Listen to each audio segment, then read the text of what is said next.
Il est l'auteur de 3 tours du monde, de 3 circumnavigations, comme on dit dans le jargon. Et oui, j'ai été marin pendant 20 ans, donc je sais de quoi je parle.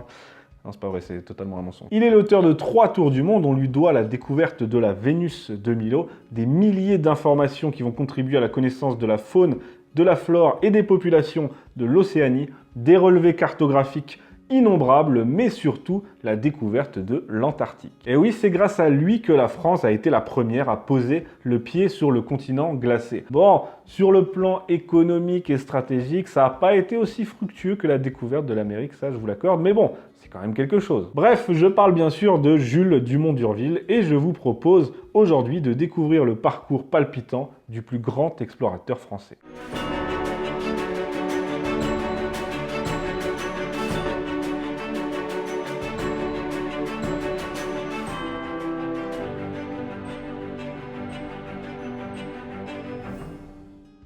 Jules Dumont d'Urville est né le 23 mai 1790 au sein d'une ancienne famille normande et à la base c'est un terrien qui est né en Normandie donc à Condé sur Noireau. Mais comment s'est-il retrouvé à devenir navigateur? Eh bien c'est parce qu'il est avant tout passionné de botanique et donc quand il apprend que les bateaux qui partent en exploration prennent avec eux des scientifiques, qu'ils ont une fonction scientifique aussi et qu'on ramène des animaux, des insectes, des plantes, eh bien son petit cœur va palpiter et à 17 ans, il va s'engager à Brest dans la marine. Sa première expédition, c'est 1819 en mer Noire et dans les îles grecques avec pour objectif de déterminer les positions géographiques de l'archipel grec. Pendant ce voyage, il est chargé, lors de cette expédition, des observations d'histoire naturelle et d'archéologie. En 1820, alors qu'il est en escale sur l'île grecque de Milos, ça vous dit quelque chose, Dumont d'Urville va rendre visite à un paysan. Ce paysan va lui montrer une statue qu'il a découverte par hasard sous terre.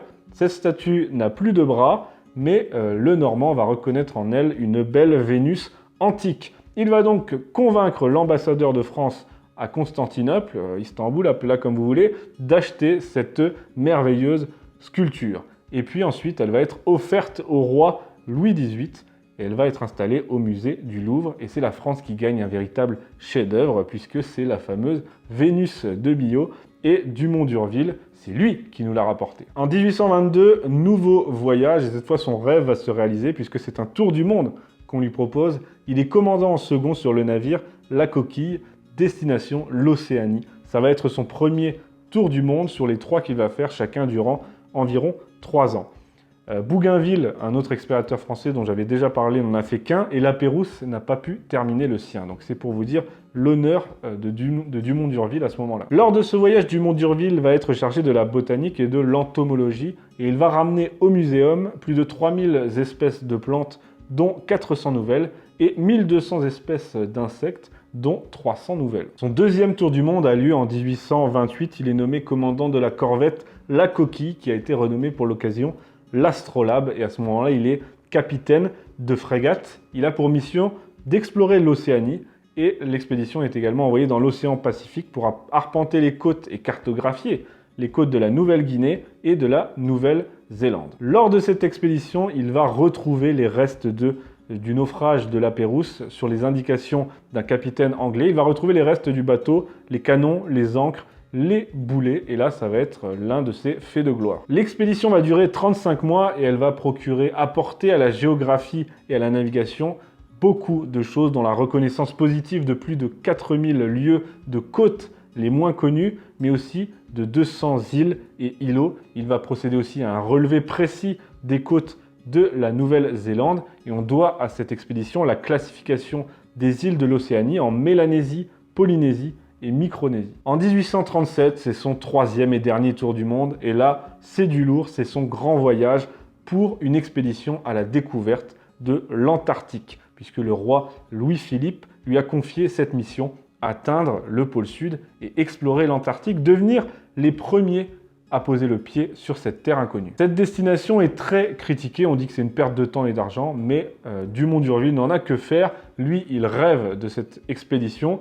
Il va donc se rendre en Océanie, encore une fois, il va mouiller à Tahiti, aux îles Tonga et Samoa par exemple, en Nouvelle-Zélande et en Tasmanie, avant de se diriger vers le pôle sud. À l'époque, on ne sait pas encore ce qu'est l'Antarctique. On se demande si ce n'est que des glaces comme l'Arctique ou si c'est un véritable continent qui est enfui sous les glaces. Personne n'y a jamais été et c'est d'autant plus urgent que les Anglais et les Américains et même les Russes voudraient bien réaliser l'exploit d'être les premiers à poser le pied sur cette terre. En janvier 1840, première tentative, les deux navires de l'expédition, donc l'Astrolabe et la Zélée, arrivent à se frayer un chemin à travers les plaques de glace et les icebergs, mais l'équipage souffre d'engelure, il faut donc rebrousser chemin, mais ce n'est que temporaire. Puis je dis l'équipage souffre d'engelure, mais ils vont souffrir aussi beaucoup, il y aura plus de 15 morts du scorbut, qui est un manque de vitamine C que vous connaissez sans doute. Après cette épidémie terrible, deuxième tentative, l'Astrolabe et la Zélée repartent, et le 20 janvier 1840,